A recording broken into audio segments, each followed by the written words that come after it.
to share my experience with the Arkavati River, which was there in my mind for last 6, 7, 8 years, because I am the one who has traveled all along from Nandi Hills to Hesraghatta Reservoir, then from Hesraghatta Reservoir till it reaches Thippagondanahalli Reservoir, then Thippagondanahalli Reservoir to 3 major dams, Manchanbila Dam, Harohalli Dam, then Arkavati Dam, and then finally it reaches River Kaveri. For my interest, I have taken up this task, and I wanted to see that at least the Arkavati River and the Hesraghatta Reservoir and the Thippagondanahalli Reservoir and other dams, water, they must be fit for drinking purpose to the human being. So that is the reason I have taken up the interest, and I have studied inch by inch of Arkavati River from Nandi Hills to Hesraghatta Reservoir, then Hesraghatta to Thippagondanahalli Reservoir. As Dr. Hariharan told, this is my PhD thesis, and I have done from 2018 to 2021-22, and I have submitted to the Bangalore University, and I awarded the PhD. So coming to the Hesraghatta Reservoir, located in the Urli Chaknali village Panchayat of Bangalore North, which is about 450 hectares or about 1,100 acres, and the storage capacity of this dam is 997 million cubic feet at the reservoir level, and this reservoir particularly receives the rainwater at present, and as on now there is no other water source for this reservoir, and as my study or the history collected from me, this Hesraghatta Reservoir is not at all in the full capacity except some rainwater during the 2017. So that is the reason people in that area or the history reveals that there was no overflow of the water of the Hesraghatta Reservoir to the downstream of Arkavati River towards Turesandra, Bilijaji, and till it reaches one point called Thippagondanahalli village. Yes, when he writes 997, say 1,000 million cubic feet. Yes, sir. What at it full means reservoir is, level. yes, what it means is if I take this, it will be the equivalent of about 28 billion liters. That is, 1 cubic foot is 28 liters. You can do the calculation, all of you. So you have to take, say, therefore, 997 million means you must take it as 1 billion into 28 billion liters. That is about 1 TMC approximately. Over to you, Dr. Raju. About that, sir, the total catchment area of the Hesraghatta Lake is 73.84 square kilometers. That is 2,189 square miles. Out of it, the direct rain catchment is 2.68 square kilometers. And the Hesraghatta Dam is an earthen band, sir, earthen band with a total height of 40.55 meters, creating the Hesraghatta Lake Reservoir with storage of, as I told you, it is 997 million cubic feet. Essentially, it means that if each day Bangalore takes 2.5 billion liters, if I have 28 billion liters, about 10 days I can get water. That's all I can get as capacity. Multiply it with some few things, you can probably get 1 month of whatever. However, we are not able to use Hesraghatta today. Over to you, Dr. Raju. Yes, sir. Water from this reservoir earlier, initially it is taken through 1.4 million dia pipe, human pipe to the Soldevanalli pumping station by gravity, and then pumped to the electric Soldevanalli, pumped to the 115 to 135 meter to the combined dual filters plant at Malleshwaram for treatment, and then further supply to the Bangalore city, sir. It was earlier days. Correct. It is during the 1925, but unfortunately, the Hesraghatta Lake started drying up in the year 1925, and to find out the alternate source, the Kamraja Sagara or the Thippagondanahalli Reservoir downstream was built during 1933, as the history says, sir. Correct. Sure. Go ahead. Yes, sir. Then if we see the quality of the water in the Hesraghatta Reservoir, the BOD level, the DO level, and the total fecal coliform, what I have studied during my earlier days, it shows that it is really polluted. The DO was marginally good, but as I observed, the total fecal coliform level was very, very high, more than the standard limit of Central Pollution Control Board.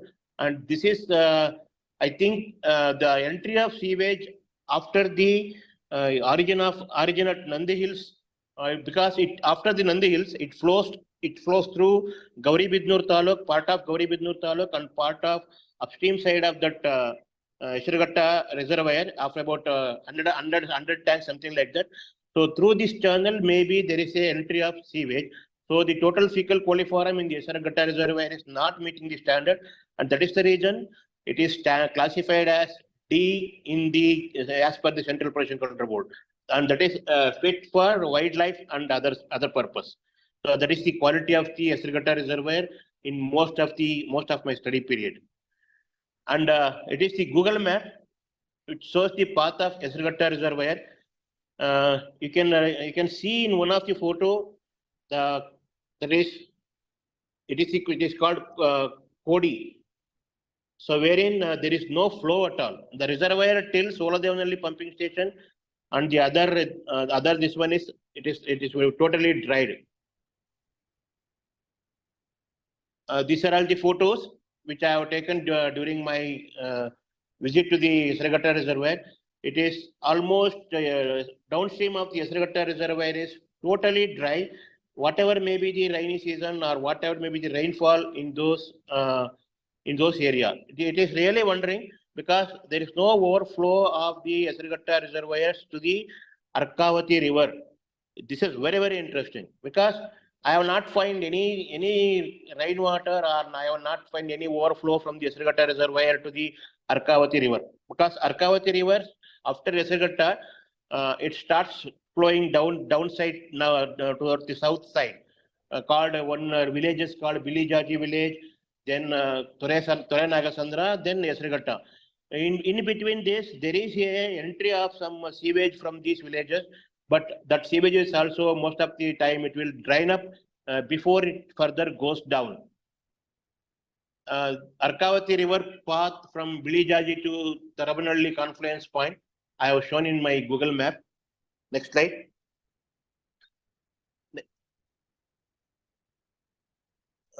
These are all the Arkavati river path to Bilijaji to Tarabanalli confluence point.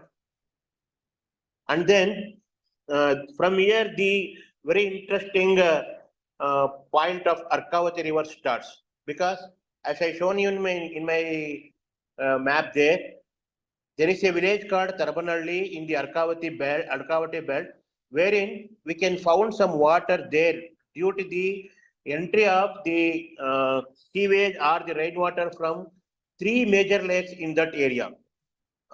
It is to be noted that there are 3 major lakes. One is Abbigere Lake, Thippagondanahalli Lake, and Thippagondanahalli Lake. It is very interesting that these three lakes are the starting point of the catchment area of Arkavati river, because the Abbigere Lake area and the Thippagondanahalli Lake area and Thippagondanahalli Lake area, majority of the town limits or the village limits or the panchayat limits, they don't have any proper underground UGD network, and they don't have any stormwater drains properly built, and there is no sewage management in that area. Even though BWSSB have constructed one 5 MLD sewage treatment plant on the upstream side of Thippagondanahalli Lake, even that treated water is also discharged into the Thippagondanahalli Lake, which is already highly polluted. I can say compared to the Thippagondanahalli and Abbigere Lake, the Thippagondanahalli Lake is really highly polluted even today.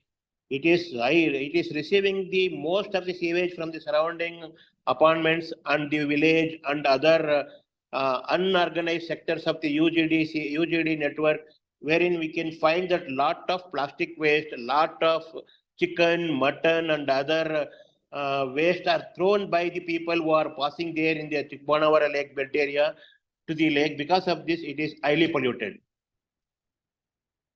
This is the pictorial of the Abbigere Lake. You can find that lot of seeds are grown because of this excess nutrients there. Next slide. This is the details of the Abbigere Lake. The total area of this lake is 25 acres, 14 guntas, and it is located in survey number 75 of Abbigere village. And it receives most of the time it receives the rainwater and excess sewage.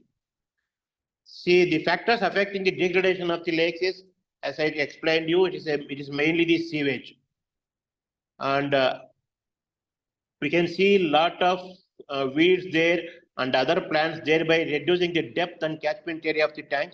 This is very unfortunate because nobody has noticed that this lake area belongs to catchment area of Arkavati, which is a very important river in the northern part of Bangalore, and nobody has taken any steps to regenerate the quality of the Abhigiri lake, and nobody has noticed that lot of sewage from this tank is finally joining the Arkavati river after the Thippagondanahalli lake. Next slide, please. This is the quality of the Abhigiri lake. Next slide, next slide, next slide. Next slide. Yeah, this is the quality of the Abhigiri lake. You can see the value of the BOD there. 22, 46, 30, more than the standard limit. And you can see also the quality of the dissolved oxygen there, 1.3, 0 sometimes, and sometimes it is very normal because of dilution of water. But the worrying problem or the most unfortunate thing is fecal coliform because of the discharge of untreated sewage. So that Abhigiri lake is classified as E and D because of untreated sewage and other waste is being thrown there. Next slide, please. Action plan. Next slide. Thippagondanahalli. Yeah. Other important lake which is located on the catchment area of Arkavati river is one more lake called Thippagondanahalli. It is 23 acres, 10 guntas, and the Thippagondanahalli village is surrounded by Shettilli village, Medralli village of Bangalore North Taluk, with lot of apartments and lot of city development is there.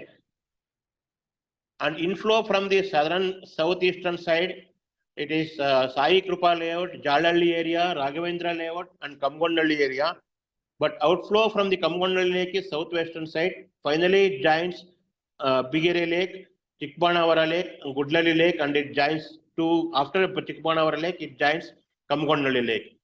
So because of these two lakes, which are all receiving the untreated sewage in most of the time, and the sewage is polluting these lakes, the water flowing towards the Thippagondanahalli lake is also polluted, and finally the Thippagondanahalli lake is severely polluted, and it joins the river Arkavati at the Thippagondanahalli confluence point.